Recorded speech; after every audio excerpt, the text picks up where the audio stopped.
Welcome back to my next video. So in this video we are going to discuss about a technique called as cybridization.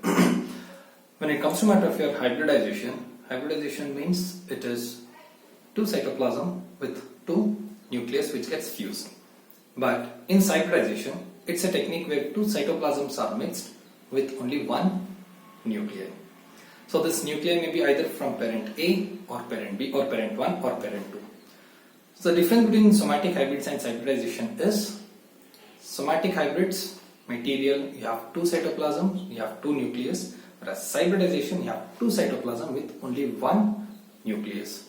So let me show the diagram of cybridization.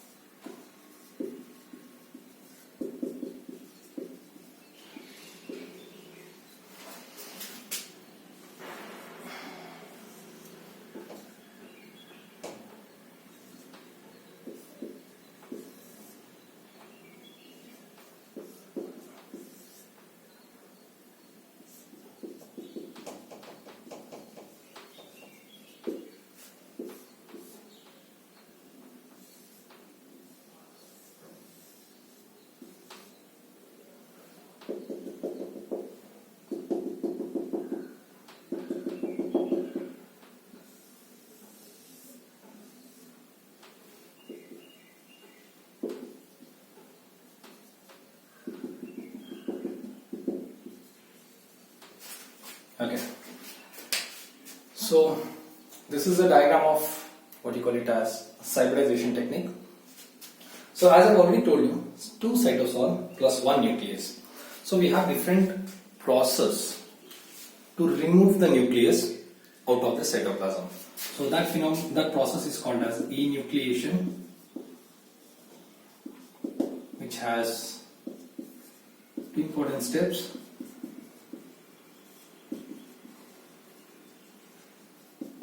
X-ray treatment,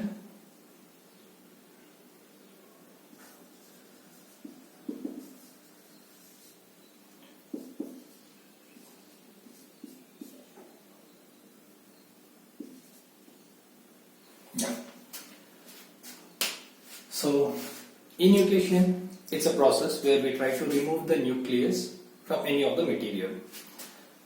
One is X-ray treatment, the next one is your centrifuge, high speed ultra centrifuge. So in both the techniques, my only aim is to remove the nucleus or to damage the DNA.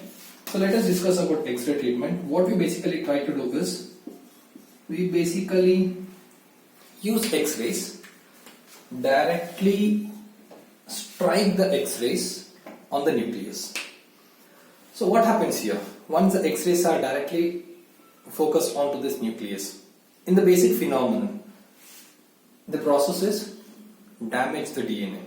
So once the DNA is damaged, they'll try to repair. Again I try to put some more X-rays, they'll try to repair. Again I try to put some more what you call it as X-rays. This keeps on happening, and finally once the cell is done with its repair mechanism, all the DNA present within the cell will undergo degradation. Once the DNA undergoes degradation, the next thing is within 5 to 10 minutes we have to use such kind of molecule or the cell for our process, right? So that's with respect to X-ray treatment. The next one what we have is high speed ultracentrifuge. So we all know that ultracentrifuge basically works with molecular mass. When it comes to matter of the cellular organelles as well as the nucleus has high it has high density. When we try to rotate the material, say about 200,000 to 400,000, okay, so this is the speed what we try to do, the nucleus would be pulled out of the cell. So that's another important technique what we try to do. This technique has its own application, it's very fast, whereas this would try to basically precise removing of only the nucleus. So in X-ray treatment, the drawback is as I'm directing it towards the nucleus, if at all any cellular organelles come in contact, obviously there is damage with cellular organelles. But when it comes to matter of this, only the material, that is the nucleus, would be pulled out. But the problem here is it's a very high, it basically takes very high duration, somewhere around 50 to 60 minutes. But both aim is to make the cell enucleated, make the protoplast enucleated. Now the next thing is, I have protoplast 1, I have protoplast 2. This protoplast I have written in the same, whereas this has undergone enucleation treatment either by X-ray or the centrifugation. So once I have got the material, within 5 to 10 minutes I have to use the material, or else the material would get lost or it would undergo degradation. So next thing is, we try to fuse them. Again, the topic continues with the same. We have some of the fusogen, electric method or chemical method, and in chemical method we have 3 more classifications which I don't wanted to discuss here.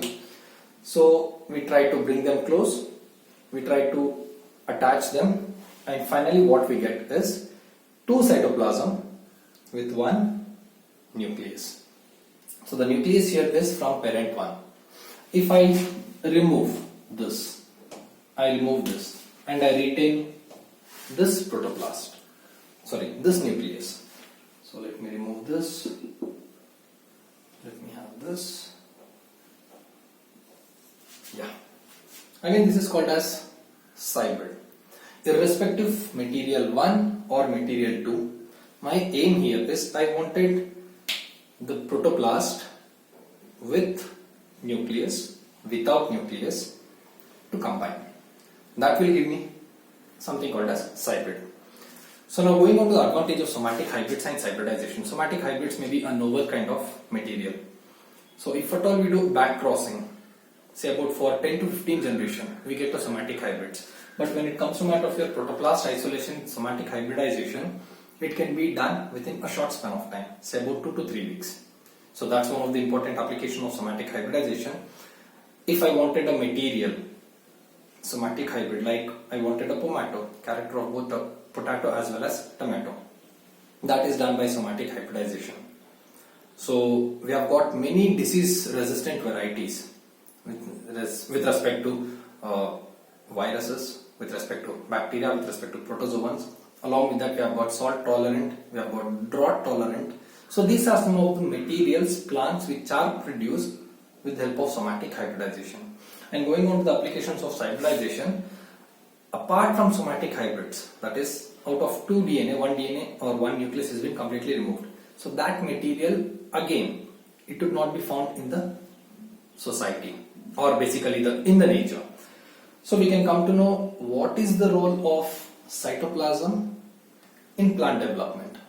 What is the role of nucleus in plant development? So these ideas can be obtained only when we do a technique called as cybridization. Thank you for the video. Thank you for watching the video, and I hope this video was informative and it would help you for your future.